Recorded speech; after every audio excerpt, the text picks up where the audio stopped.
Hai Insan Dikti, selamat datang di podcast Dikti Menyapa. Kenalin, aku Winda yang akan menemani Insan Dikti di podcast Dikti Menyapa. For your information nih Insan Dikti, kalau Ditjen Dikti-Ristek melalui Direktorat Pembelajaran dan Kemahasiswaan punya program yang namanya Program Pembinaan Wirausaha Mahasiswa yang disingkat P2MW. Selain itu juga ada KMI Expo. Apa sih KMI Expo itu?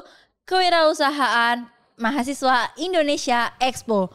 Nah, jadi mahasiswa yang sudah mengikuti P2MW produknya akan ditampilkan di KMI Expo. Kemudian pemenang dari KMI Expo akan mendapatkan KMI Award. Di sini sudah ada sosok mahasiswi cantik berprestasi sang juara dari KMI Expo 2022. Langsung kita sapa yuk Insan Dikti. Jalan-jalan ke Tamrin City, perginya bersama Tuti. Halo Insan Dikti, perkenalkan aku Aini dari IPB University. Kalau aku lihat nih, Aini punya banyak sekali kesibukan dan aku lihat dari Instagram Aini juga sebenarnya sudah dari awal. Aini habis pulang dari Makassar ya, banyak kegiatan banget. Itu ngapain sih Aini selama di Makassar dan kegiatan hari ini? Akhir-akhir ini apa kesibukannya? Oke, kebetulan aku lagi in charge project dari Kementerian PPN Bappenas dan kemarin itu ikut forum infrastruktur wilayah di Sulawesi, tepatnya di Makassar. Jadi memang setiap bulan itu ada aja gitu di setiap pulaunya gitu. Berarti Aini tuh selain kesibukan kuliah juga ada kegiatan-kegiatan yang di luar kuliah juga ya? Gitu. Iya, betul. Itu salah satunya sama yang akan kita bahas setelah inilah ya. Waduh, apa tuh? Apa tuh? Nah, Aini dari banyaknya kegiatan yang Aini sekarang jalanin tuh kayaknya semua hampir di bidang kewirausahaan ya. Kenapa sih Aini kok suka banget di bidang kewirausahaan tuh kenapa? Oke, jadi selain background pendidikan aku dari agribisnis, jadi mau cerita juga aja sempat waktu tingkat 1 itu ada temen kayak minta sarapan gitu ke aku, nasi bakar dan terus entah kenapa aku terlintas untuk jualan nasi bakar. Terus ketika aku jualan nasi bakar, tiba-tiba temanku bilang, "Makasih ya udah bantu aku buat sarapan, kalau nggak ada kamu aku nggak sarapan." Jadi di situ aku jadi ngerasa, oh ternyata aku berjualan tuh ngebantu orang ya, ngebantu Berarti orang untuk mulai sarapan. dari hal-hal kecil. Iya, betul. Terus dari situ jadi ngerasa terpacu, oh selain ngebantu orang aku juga bisa ngebantu ekonomiku sendiri gitu, bisa buat jajan gitu. Bener-bener kayak jadi selain kamu ngerasa ngebantu orang, kamu juga nguntungin diri kamu di satu sisi. Nah dari itu Betul. kamu kembangin terus nggak sih jadi apa aja? Kamu kan, oh aku akhirnya ngedapetin manfaat buat orang nih. Dari itu kamu mengembangkan untuk apa lagi sih setelahnya gitu?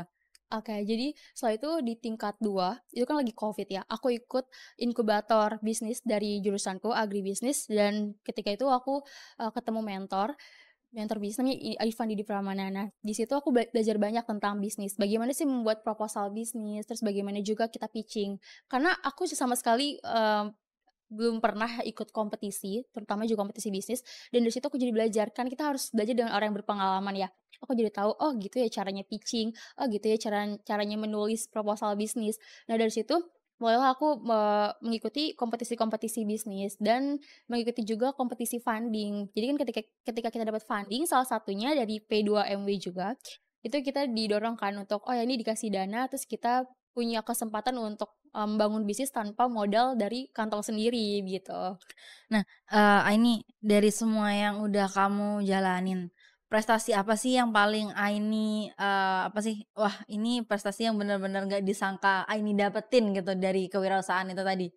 Oke, salah satunya adalah yang dari APEC gitu, dari APEC Entrepreneurship Education Program, yang bulan Juli itu aku ikut, itu bener-bener rezeki dadakan banget ya, karena tiba-tiba dihubungin dari pihak Dikti, untuk bisa ikut wawancara. Karena kebetulan yang juara 1 di KMI Expo itu dapat kesempatan nih untuk bisa ikut di, Korea, cuman, hanya satu mahasiswa aja yang bisa berangkat, dan ketika itu aku mewakili tim wawancara dan alhamdulillah timku, berhasil dapat ya, waktu itu juga aku yang ikut wawancaranya dan, akhirnya diberangkatkan. Jadi, sebagai perwakilan dari mahasiswa sarjana gitu di acara itu dan aku nggak nyangka banget Keren karena banget sih. iya bener-bener dadakan banget dan ketemu orang-orang yang se-passion ya, se-passion Berarti dan bisa udah belajar bisa bareng. annyeonghaseyo. Oh, annyeonghaseyo udah lancar, udah Udah lancar. lancar ya, Iya, udah udah lancar. lancar banget.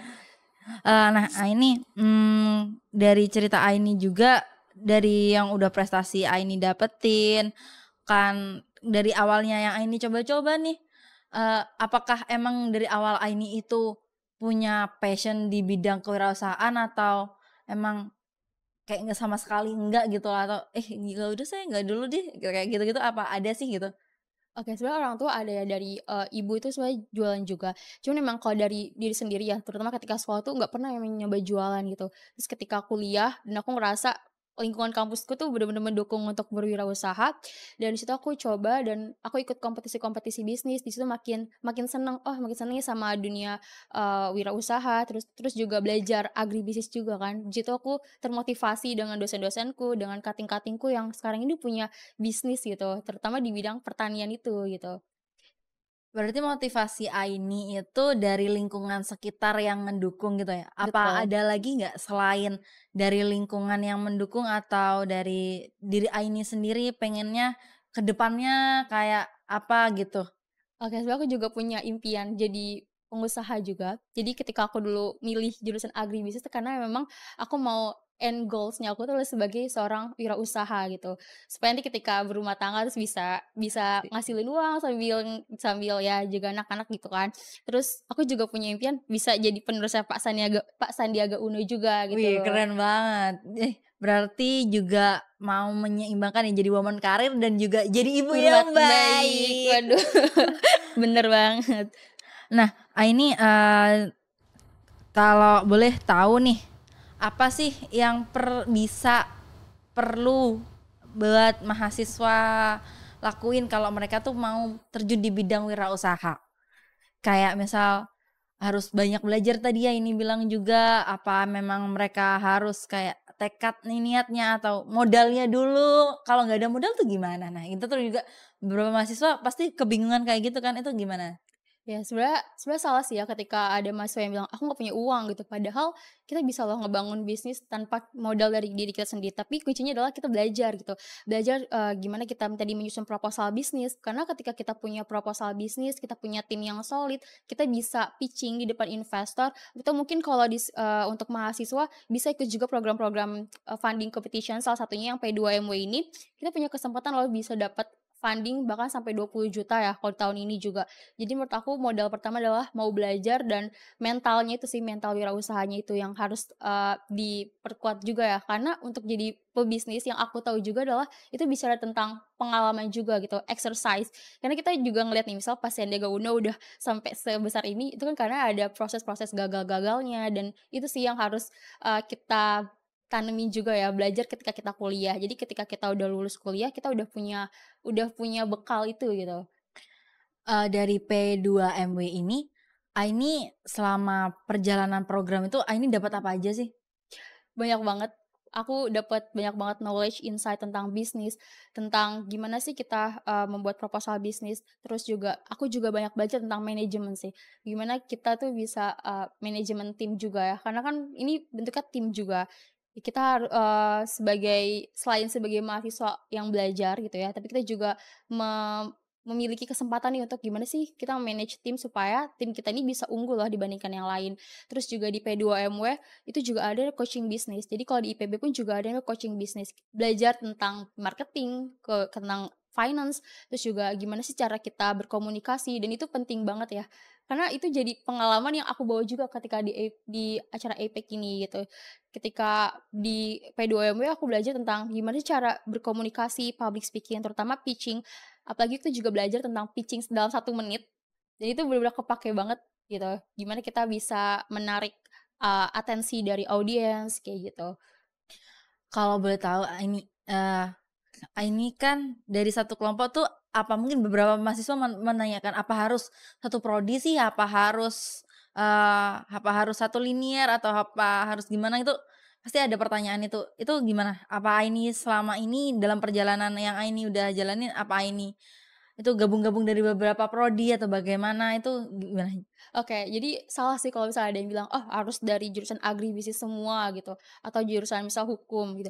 Itu salah sih, karena yang namanya bisnis itu kita kolaborasi ya, kita butuh kolaborasi, butuh tim yang memang punya kapabilitas yang berbeda-beda. Artinya kayak misal di timku ini, oh ada yang dari ilmu teknologi pangan, karena aku agribisnis dan terbatas dalam pemahaman produksi.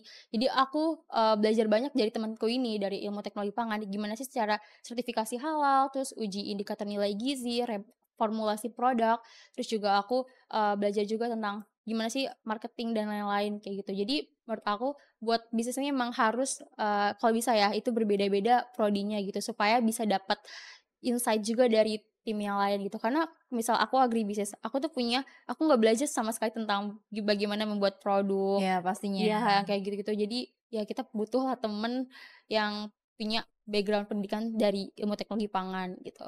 Jadi kalau dari penegasan omongannya si Aini nih, teman-teman mahasiswa nggak usah khawatir kalau emang teman-teman mau ikutan kegiatan ini, ya kalian ajak aja teman-teman kalian yang dari berbagai prodi, terus ajak kerja sama. Ini kalau misal nih aku dari Ilkom, mungkin Aini dari agribisnis, aku bisa dari sisi Windanya yang ngembangin produknya, ngenalinnya, nanti Aini yang ngejualin marketingnya bagaimana. Nah, jadi teman-teman mahasiswa jangan khawatir buat ngikutin ini juga kan ya Aini. Betul banget, Tinda. Nah, Aini bagaimana sih KMI Expo ini bisa menjadi batu loncatan bagi Aini mengikuti ajang internasional APEC ini? Oke, jadi ini kan programnya panjang ya, mulai dari seleksi tingkat kampus, terus juga P2MW, terus nanti di P2MW pun juga ada Monef kan. Ada Monef, terus ikut KM Expo. Dan itu tuh perjalanannya menurut aku berharga banget gitu. Tadi aku jadi belajar gimana sih manajemen emosi. Kadang kan mungkin teman-teman di sini juga ngerasa yang lagi ikut ya, aduh lagi UTS tapi harus submit. Kemudian gitu. Iya, kemudian lagi ujian tapi harus harus ngerjain laporan kayak gitu kan. Dan itu ya jadi pembelajaran banget Belajar manajemen dituntut emosi. profesional juga Iya, nggak sih? profesional juga dan belajar adaptasi juga. Karena ketika aku yang ikut di Korea itu, kita bener-bener grup dadakan. Jadi satu tim itu aku dari Indonesia sendiri, terus dari Filipina, Korea, sama dari Taiwan. Kita dibentuk untuk dikasih challenge buat bikin bisnis untuk menyelesaikan permasalahan. Waktu itu aku dapetnya topiknya sosioekonomik buat kaum-kaum rentan seperti disabilitas gitu. Jadi dalam waktu mungkin kurang lebih 2 hari kurang ya, itu kita benar-benar dari berbagai latar belakang itu berdiskusi gitu ya, berkolaborasi juga gimana cara membuat bisnis untuk mengatasi permasalahan tersebut. Dan ternyata perjalanan aku di P2MW itu jadi berharga banget karena aku jadi tahu, oh ini ya kalau misalkan menyusun laporan keuangan seperti ini, terus marketing seperti ini, kayak gitu. Aini, kalau boleh tahu nih, di P2MW yang kamu ikutin itu ada berapa jenis kategori perlombaan sih untuk setiap kegiatan gitu? Maksudnya ada yang bisnis atau mungkin ada yang penelitian atau bagaimana? Oke, karena ini emang kompetisi bisnis jadi pure bisnis dan tahun lalu itu ada sekitar mungkin 6 kalau nggak salah ya. Jadi ada makanan dan minuman, terus juga ada jasa dan perdagangan dan itu memang ada banyak kategori-kategorinya dan bahkan ada juga sebenarnya startup gitu. Jadi buat bisnis yang memang di basis digital gitu. Dan aku ini kategori business practice gitu. Jadi aku ikut kategori ini gitu. Di dalam kategorinya Aini itu dulunya ada berapa? Aini bersaing dengan berapa orang sih? Dengan berapa kelompok maksudnya sampai Aini bisa ngalahin ini, ngalahin itu sampai di titik sekarang lah intinya? Oke, seinget aku ya, dulu aku sempet kayak inget banget, kalau nggak salah yang keterima tuh ada sekitar 800 tim ya, kalau nggak salah. Nah, terus ketika di KMI Expo-nya itu, untuk kategori makanan dan minuman tuh memang banyak banget. Bahkan aku tuh masuk kategori makanan dan minuman B. Itu mungkin ada sekitar seratusan tim gitu. Jadi memang ya melawan melawan ratusan tim itu. Dan tadi kategori makanan minum itu yang paling banyak. Jadi paling kerasa banget sih bersaingnya gitu. Bahkan ketika expo pun itu pasti banyak banget yang jual makanan-makanan dan minuman gitu. Boleh diceritain dong ini produknya kayak apa atau produknya itu jenisnya apa, dari bahan apa gitu? Oke, jadi produk yang aku bawa di KMI Expo 2022 yaitu Rovest Global, di mana kita membawa produk stik olahan mangrove. Nah, stik olahan mangrove ini dengan memberdayakan masyarakat pesisir, tepatnya di daerah Bekasi, dan kita juga mempunyai misi gitu untuk menanam mangrove di daerah pesisir. Jadi memang kita mengembangkan dari daun mangrove-nya. Dan saat ini sudah berkembang juga ada sekitar 5 rasa. Anyway, aku bawa loh produknya, namanya Rovestik. Iya, Lucu udah muncul banget, di langsung belakang muncul ya. langsung Nah nih. ini, produk yang aku bawa ketika di KMI Expo Boleh 2022. diambil nggak? Oke Oh boleh, boleh. aku ambil ya. Nah ini, Rovestik jadi udah sertifikasi halal juga dan PIRT gitu. Dan ini ada 4 rasa, sekarang lagi mengembangkan yang rasa barunya juga gitu. Teman-teman, ini udah kejamin halalnya ya dengan logo dari Badan Penyelenggara Jaminan Produk Halal Indonesia. Iya, ini udah halal dan juga ada PIRT-nya juga. Nah, ini rasanya ini seperti bukan rasa yang disakiti oleh dia ya, tapi rasa chili yang aku pegang. Ini Iya. boleh dibuka nggak sih Oh, buat boleh. tes kriuk juga sekalian kali ya? Oh, iya. Biar Insan Dikti pengen. Warnanya hijau ya. Ini benar-benar Insan Dikti Winda baru pertama kali ngebuka ya. Ini masih benar-benar baru dibuka. Jadi Winda baru tahu kalau warnanya hijau dan nikmat sekali. Pedes juga ya lama-lama. Ini itu ini rasa keju. Oke. Ini makan juga. Biar kita tuh bisa sama-sama asik nge-chill santai gitu podcastnya ya.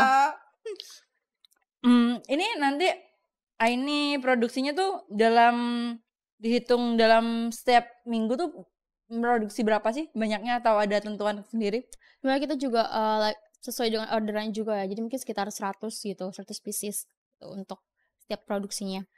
Selama ini udah dipasarin di mana aja? Oke, untuk pasarnya pasti di Shopee, Tokopedia, di all shop, terus juga di kafe-kafe dekat sekitaran kampus juga. Dan sekarang ini kita lagi coba untuk masuk ke kantin-kantin sekolah juga gitu. Dan lagi proses juga ke perusahaan-perusahaan, jadi naruh di perusahaan-perusahaan gitu. Nah, Insan Dikti setelah tadi nyobain makanan dari Aini dan tes kriuk secara langsung, balik lagi yuk kita ke topik pembicaraan kita. Aini, hal apa sih yang paling penting buat Aini dapatkan dari program P2MW, KMI Expo hingga APEC? Hal penting apa yang Aini dapetin? Oke, hal pentingnya adalah agile sih. Kita harus jadi agile learner gitu. Jadi benar-benar harus jadi pemuda yang adaptif juga ya. Karena di P2MW pun juga kita benar-benar belajar hal baru juga dan melihat peka juga terhadap lingkungan sekitar gitu. Dan dari P2MW bahkan sampai EPEC pun juga ditekankan juga gitu. Kita sebagai pemuda ini harus paham loh problem apa sih yang terjadi di negara kita, di lingkungan sekitar kita juga gitu. Terus gimana kita bisa menangkap permasalahan itu jadi sebuah peluang gitu. Jadi lebih aware sama lingkungan sekitar ya terutama. Aduh, Insan Dikti gak kerasa banget nih waktu yang Winda pakai buat ngobrol sama Aini nih udah lama banget. Tapi sebelum mengakhiri nih Aini, tolong dong kasih tips buat mahasiswa yang akan mengikuti program P2MW dan KMI Expo di tahun 2023 ini. Oke, jadi buat teman-teman yang sekarang ini lagi berjuang di P2MW dan on the way ke KMI Expo, kuncinya adalah kita harus bersabar dan juga terus belajar gitu. Jadi jadikan ajang P2M ini ya memang ajang untuk belajar gitu, belajar untuk bagaimana sih memulai bisnis dan juga mengimplementasikan pelajaran-pelajaran apa aja yang udah didapetin juga gitu. Jadi menurut aku P2M ini bagus ya karena kita sambil belajar, kita sambil praktik gitu. Jadi nanti setelah lulus kuliah udah punya perusahaan atau udah punya bisnis gitu. Dan kita harus bisa juga nih jadi pemuda yang memang adaptif tadi gitu. Kita menangkap tadi sinyal-sinyal kayak permasalahan apa sih yang terjadi dan kita jadikan peluang gitu. Dan penting banget tentunya manajemen emosi. Apalagi ini bentuknya tim kan. Pasti ada aja mungkin anggota yang kadang rese atau harus gitu. Betul. Jadi memang harus jadi ya apalagi untuk ketua ya itu harus bisa membackup juga nih anggota-anggotanya karena ketika satu anggotanya lagi nggak bisa mungkin yang nge-backup itu adalah ketua atau tim yang lain gitu. Pesan apa yang mau disampaikan biar mereka semangat 45 buat mengerjakan?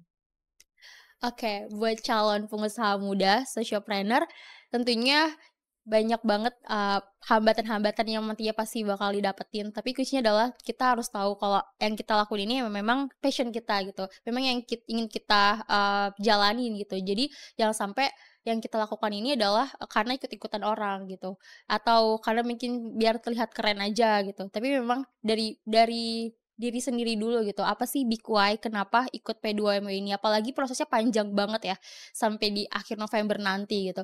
Jadi harus tahu juga big why kenapa rela ikut program ini sampai berbulan-bulan dan kenapa sih harus menjadi pengusaha gitu, dan jadikan setiap yang kita lakuin ini adalah proses pembelajaran supaya kita nggak capek gitu.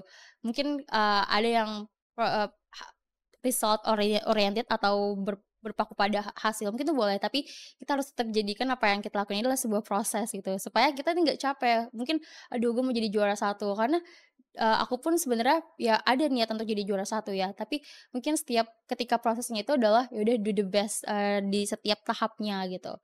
Berarti sisakan waktu pikiranmu dan diri kamu tuh buat ikhlas dan pasrah, balik Waduh, lagi gitu betul ya. banget.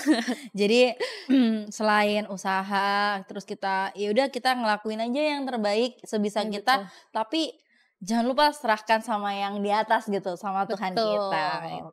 Nah, kalau Winda tarik kesimpulan nih, Aini, berarti Aini memulai semua ini tuh dari hal-hal kecil kayak, ya udah Winda, Aini pengen ngebantuin temen buat bisa sarapan, Mhm mhm. kemudian Aini kok menyenangkan, jadi Aini berusaha buat ngembangin lagi, terus semakin ke sini ternyata Aini mendapatkan prestasi-prestasi yang mungkin Aini dulu nggak pernah nyangka, tapi akhirnya Aini bisa ngedapetin ini semua dan itu semua kalau kalau nggak dari berkat dari Dikti, ya salah satunya Betul. Dikti nih, nggak bakalan Aini bisa, sampai di Korea Selatan. Betul banget. Jadi aku ngucapin terima kasih banyak nih buat Dikti yang udah ngadain program P2MW dan bahkan bisa kasih kesempatan untuk para juara KM Expo untuk bisa pergi ke Korea. Itu dia Insan Dikti podcast kita episode kali ini. Terima kasih ya Aini udah dateng dan nyempetin waktu di Sama-sama. sela-sela kesibukan Aini juga. Semoga enjoy ya di sini, jangan kapok-kapok buat main ke sini lagi. Oke, thank you juga nih Dikti udah invite aku untuk bisa sharing-sharing tentang KM Expo dan perjalanan di Korea kemarin. Makasih juga ya ini udah dateng dan Winda sangat-sangat terkesan bisa sharing cerita, kemudian pastinya teman-teman mahasiswa nih akan sangat terinspirasi dengan kehadiran Aini di Amin. sini. Thank you. Nah itu dia Insan Dikti, podcast Dikti Menyapa episode kali ini. Winda dan Aini undur diri dulu ya. Kalau ada topik yang mau dibahas tinggal komen aja di bawah. Nanti Winda dan tim siap buat ngebahasnya. Sampai jumpa di next episode selanjutnya. Dadah!